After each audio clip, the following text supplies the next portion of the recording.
তোমার না স্কুল গেছেন, এটা কি নিয়ে আসেন?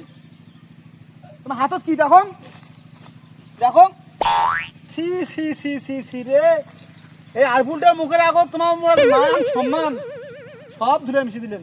তোমার বাড়িতে যাও আইসো, আজ বাড়িতে যাও আইসো, বাড়িতে আগত যান। তোমার আজ বাড়ির কাজ করছে, তোমার এই বয়সে এই কাজ করেন? দোস্ত এই মান সম্মান যদি আজ ধুলে থেকে খুঁজে নিয়ে না পাই তো কাম ছেড়ে আইসো তাড়াতাড়ি। পাইলাম না তো।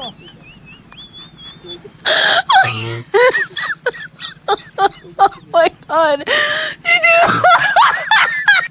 আরে এটা কি উঠছেন তোমার? হ্যাঁ, আমার বাপ মান সম্মান বলে ধুলে বলে মিশিয়ে দিছি আমি। এই ধুলে মান সম্মান খুঁজতেছি আমার বাপের। এই মান সম্মান খুঁজে নিয়ে যাওয়া লাগবে, নাহলে বাড়িতেই রেখে দিবি।